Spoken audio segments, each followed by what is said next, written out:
Banners hung, bells clanging. It's the most exciting day in Dalton State's history. Fans waiting anxiously to welcome home the basketball team because the Roadrunners are national champions. It's super exciting, here to support, here to celebrate everybody. I don't think we've ever experienced hype and just excitement. Fans have been on cloud nine since Tuesday night when everyone on campus gathered and watched the Roadrunners win the title. I thought we were going to blow the roof off the Student Center. It was so amazing. But Dalton State's title actually isn't the most important accomplishment.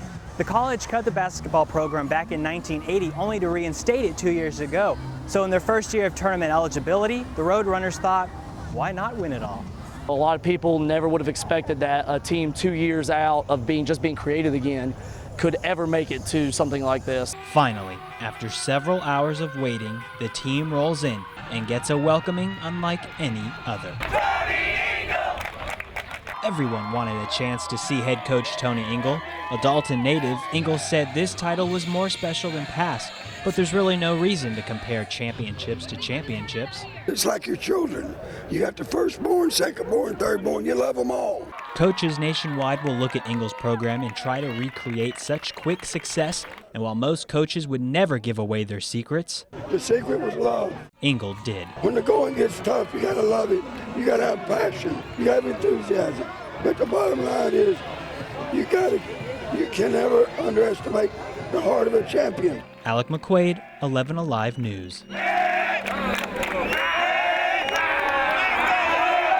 I'm Alec McQuade at Phillips Arena. The Atlanta Hawks with a huge announcement today. They've signed a new player. And for this young man, it's a dream come true to be playing for the Atlanta Hawks. But Steve Koonin brought 8-year-old Lake Bosman here because he believes he's a winner.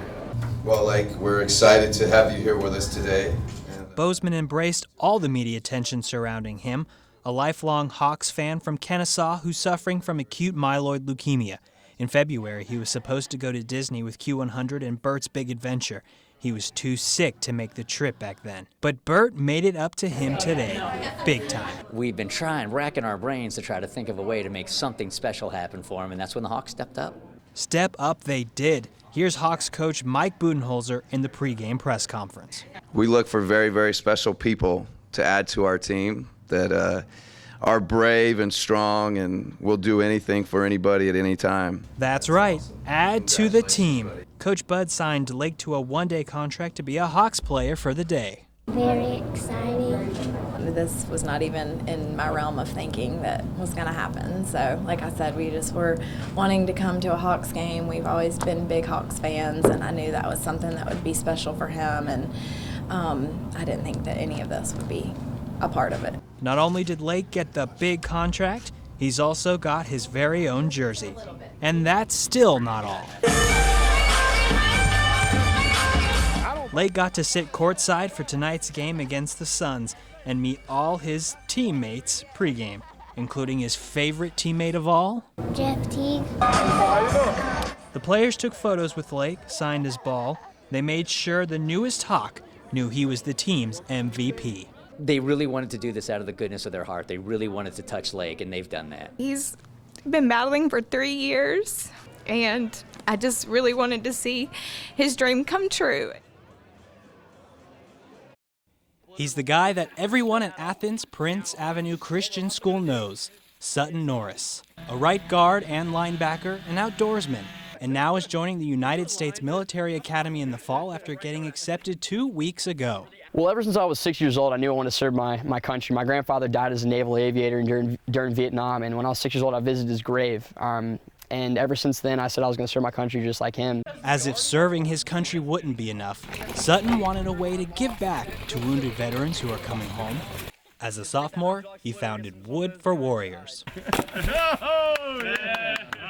I just woke up one morning and I felt like God kind of gave me the idea to chop and sell firewood. A bunch of my buddies lived out in the country, had history with chainsaws, mauls, delivering and chopping firewood. So I decided to pull it all together and kind of make a team out of it so we could accomplish that goal. What Sutton and his friends typically do is come out, spend half a day, chop some wood, and use the wood to raise donations for wounded warriors. You kind of wake up those mornings, you're beat up, you're banged up from football, you know, you got bruises, you can't see out of one eye, and that just kind of adds to the whole just warrior spirit of it all. Sutton has already seen his efforts pay off. He and his friends raised enough money to buy an action track wheelchair upgrade for wounded Marine Aaron Cobb, who is paralyzed from the waist down. It's pretty cool to be able to talk to somebody that you helped out, and especially when you give them the ability to look people in the eye again, especially after being in a wheelchair for a little while. It was definitely a rewarding experience. Sutton and his friends have already raised $14,000, striving for their goal of $17,000 to buy another wounded veteran an action track wheelchair. Alec McQuade, 11 Alive News. As the Georgia State football players work out, they work out as a team, as Panthers, even though 6 of them were Blazers as of 2 months ago. Felipe Falau and Alonzo McGee are 2 of the 52 who transferred from UAB after the football program was cut. The team gathered for a meeting in December and was given the news by the university's president. Oh, it was very, very, very sad. Most of us try to lean onto each other, try to pick each other up, but that hurt was still there. Players were given an option to stay at UAB for free or get ready to go through another recruiting process. For Falau and McGee, it would be their 3rd time. And to go over that process again, filling out the questionnaire, all that stuff, it was just frustrating. Coaches were eager to recruit, some calling immediately, but Georgia State head coach Trent Miles was patient, not beating any UAB doors down. A couple weeks later was the first time he spoke to any players. Told them I felt sorry for what happened. They have an opportunity to continue to play and play at the Division I level. The state of Georgia helped clear out UAB's program.